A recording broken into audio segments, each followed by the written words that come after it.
Okay, let's try to unpack this because I think for the last, I don't know, 50 years, we have been sold a lie, a very specific mechanical lie. Hmm. The automotive industry, the marketing departments, the glossy brochures, they all convinced us of one absolute truth. More is better. Especially when it comes to gears. It became the defining metric of luxury and performance. Exactly. I remember when a four-speed automatic was just, standard. Then the six-speed came out and it was a revelation. And if you had an eight-speed, Oh, you were driving a you spaceship. were driving a spaceship. But then we hit this era of, what does the source call it? Mechanical madness. We got 9 speeds. We got 10 speeds. Ford, GM, Mercedes, they built these Yeah. pinnacle of refinement, the ultimate driving experience. Right. But here's the twist. And frankly, I had to read this part of the source material twice to make sure I wasn't, misunderstanding it. Right. We are standing here, metaphorically, in January 2026. We're looking back at the last decade, and the source argues that those 10-speed transmissions, they weren't innovation. They were a cry for help. A dead end. Actually, I'd go further. They call it the last gasp of a dying technology trying to mask its own limitations. That feels a little harsh, doesn't it? I mean, a 10-speed transmission is an incredibly complex piece of engineering. To call it a cry for help seems a bit dramatic. It is dramatic, but think about why they had to build it. While the West was busy adding more and more gears, making things infinitely more complicated, there was this quiet revolution happening, In China. specifically in China. Hmm. Companies like BYD and Great Wall Motors looked at that 10-speed gearbox, this marvel of Western engineering, and they didn't try to fix it. They didn't try to make it 11-speed. Or delete it. They deleted it entirely. Okay, that is the mission for this deep dive. We are comparing what the source calls the Western mechanical baroque, and I really want to dig into that term, versus the radical silence of the Chinese system. And look, I'm the guy who loves a complex machine. I love watching gears turn. But the audacity to just remove a part that's been essential for a century, That's the story. that is what we need to understand. But to get the audacity, you have to understand the physics first. You have to get why we ended up with 10 gears in the first place. Yeah. It wasn't just engineers showing off. They were back to do a corner. The tragic flaw. The tragic flaw of the internal combustion engine. The source uses a great analogy here. It calls the engine a diva, which, having owned a few classic cars myself, feels painfully accurate. It is the perfect description. Yeah. I mean, think about it. An internal combustion engine, petrol or diesel, it has a terrible personality. It can't run if it's stopped. It stalls. Right. It explodes if you spin it too fast. But the real problem, the core problem, is its efficiency sweet spot. This is that narrow little window where it actually works well. Exactly. It's usually somewhere between 2,000 and 3,000 RPM. In that tiny window, the chemistry of the fuel and the mechanics of the piston are in perfect harmony. It generates power without guzzling fuel like a sinking ship. Okay, but play devil's advocate for me here. Engines have red lines at, what, 7,000 RPM? If I need power, why can't I just run it up there? Why does it have to be in the sweet spot? Well, you can run it there.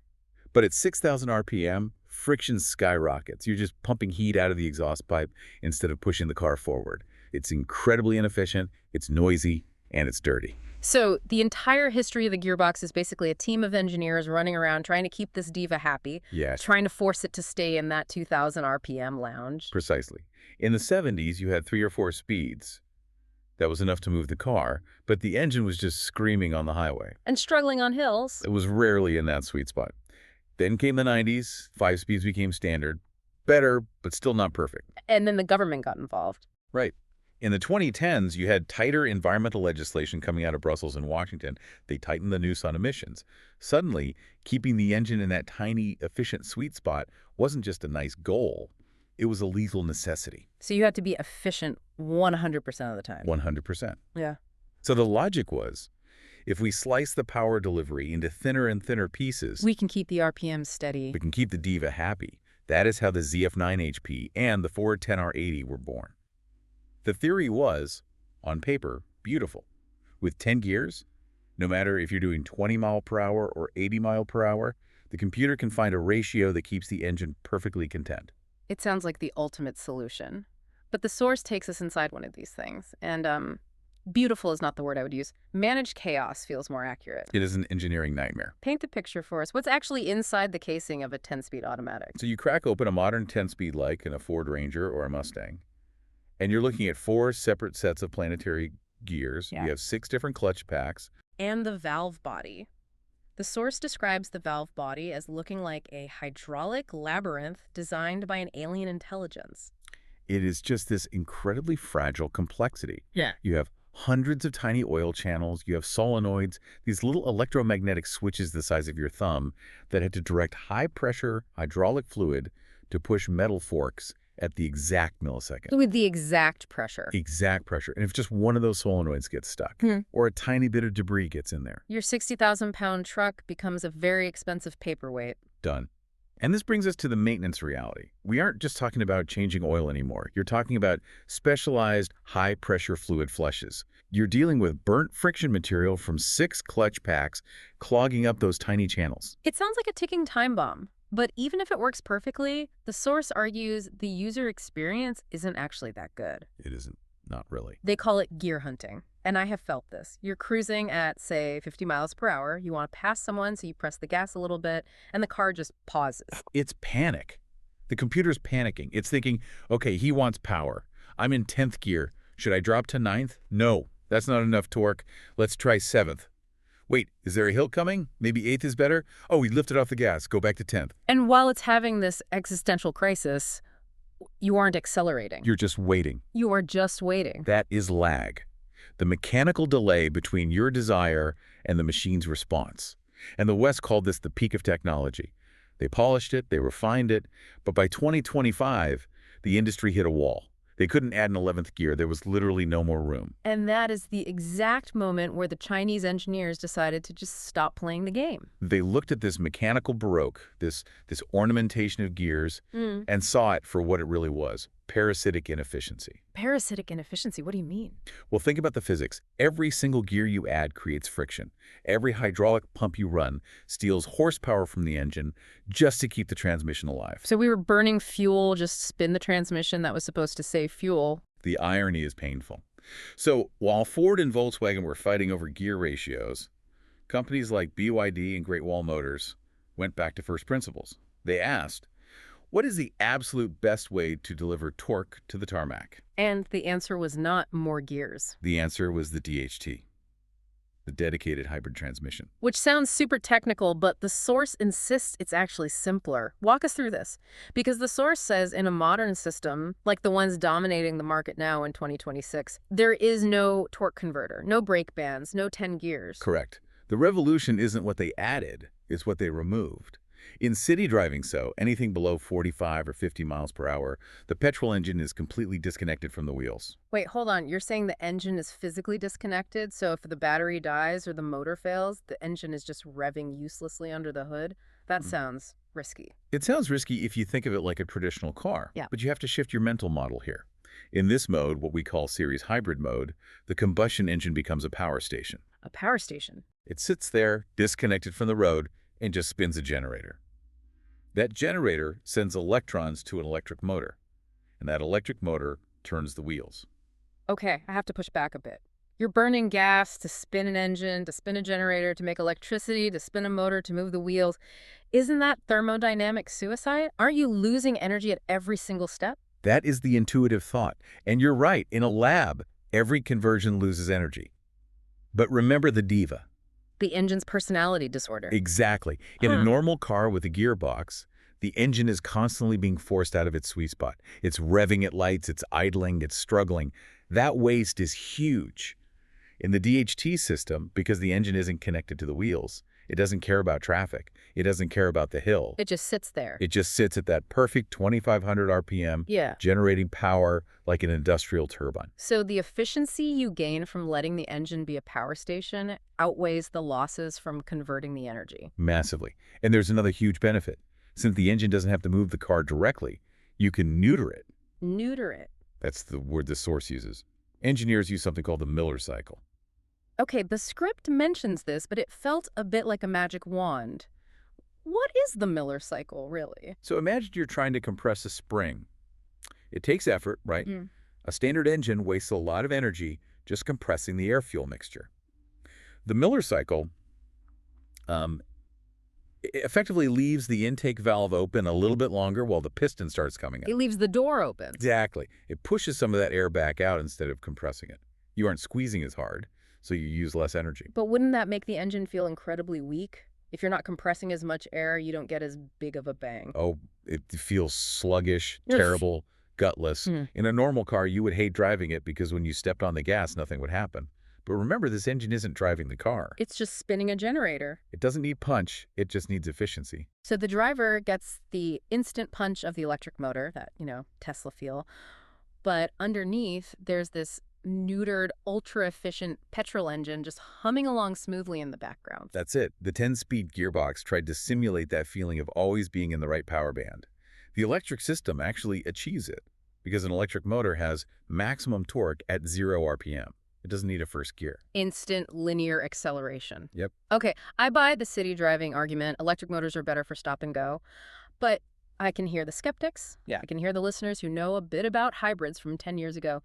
They are screaming at their speakers right now, hybrids are terrible on the highway. And in 2015, they were absolutely right. The old systems, like the early Prius, they struggled at high speeds because converting petrol to electricity and then to motion is inefficient when you're just cruising at 70. Right, because at that speed, the drag is high, and those conversion losses we talked about earlier start to really bite you. Exactly. So how does the DHT fix that? The source calls this the checkmate. It's the parallel hybrid mode, or what they call direct drive. How does that work? Imagine you're on the motorway, cruising at 60, 70 miles an hour. The system knows that at this specific speed, the petrol engine is actually quite happy. It's naturally efficient. It doesn't need to be a generator anymore. No. So what happens is a single hydraulic clutch closes, just one, and it connects the petrol engine directly to the differential and the wheels. So it completely bypasses the electric stuff? For the most part, yes. It becomes a pure mechanical connection. But, and here's the secret, it connects at a very long ratio. Think of it as a fixed fifth or sixth gear. So it's basically a one-speed transmission. On the highway, yes. Yeah. Because at 70 miles an hour, you don't need 10 gears. You just need one long gear to cruise. But what if I need to pass? I'm in this long, tall gear. I mash the pedal in a manual car at stall, or just slowly gain speed. Doesn't the engine struggle? In a normal car, yes, you would need to downshift to get more revs. But in the DHT system, the moment you touch the gas, the electric motor wakes up instantly. Yeah. It shoves the car forward, filling in that torque gap. So it's like an electric turbocharger. An instant one, yeah. It covers for the engine's momentary weakness. So the engine doesn't need to change gears because the motor does the heavy lifting for those few seconds of overtaking. That is elegantly simple. It's electric in the city, mechanical on the highway, the best of both worlds without the mess in the middle. And without the thousands of moving parts. Which brings us to the money. Because complexity costs money, not just to buy, but to keep running. It costs a fortune. The source was pretty brutal about the Western 10-speed. It called it a ticking time bomb. Look at the failure points. We talked about the valve body. But just think about the friction. Clutch plates wear out. Those metal shavings, tiny microscopic iron filings, circulate through the fluid and clog those sensitive solenoids. I can just picture it. The source mentions that when one of these 10-speed gearboxes fails out of warranty, replacing it costs the price of a small used car. And for a fleet manager, someone running a logistics company with hundreds of trucks, that is an absolute nightmare. Huge liability. Now compare that to the DHT system. What are the wear parts? There are no brake bands. There are no shift forks banging against each other. The electric motor is magnetic. It drives through magnetic fields. There's no physical friction except for the bearings. So it's not just cheaper to build because there are fewer parts. It is significantly cheaper to own. And smoother. No jolts of bad gear changes. Exactly. There's an analogy the source makes toward the end that I really want to circle back to. We touched on it at the start. They compare the 10-speed transmission to the Baroque period in art. The mechanical Baroque. I made a huge note of that. It is such a powerful image. For those who aren't art history buffs, what was the Baroque period? It was about excess. Elaborate curves, gold leaf, visual complexity, just filling every available space with detail. It was impressive, sure. It showed off the skill of the artist, but it was unnecessary. It was complexity for the sake of complexity. And the source argues the 10-speed transmission was the Baroque of engineering. It was a marvel to look at on a blueprint. The math required to make it work is staggering, but it was excessive. It was trying to solve a problem, the Diva engine, by throwing more and more decoration at it. And China brought functional minimalism. Exactly. They looked at the problem and said, we don't need more decoration. We need a new architecture. In 2026, the question isn't how many gears does your car have? If the answer is anything other than one or two, you're buying obsolete technology.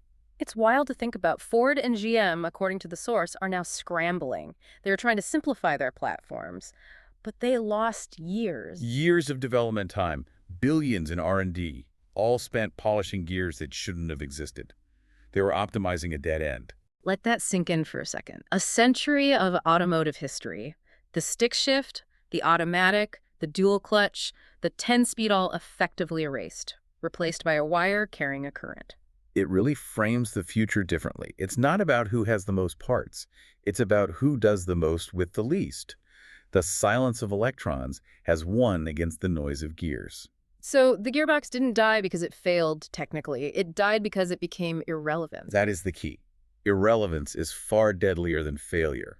You can fix a failure. You can't fix irrelevance. That is a powerful thought. So here's my question for you listening right now. We just talked about gearboxes, but this concept, the mechanical baroque, it applies to everything. Where else in your life or in your industry are you seeing innovations that are really just complicated band-aids for obsolete problems? Are you polishing gears that shouldn't exist? That is the question to ask. Thanks for diving in with us. We'll catch you on the next one.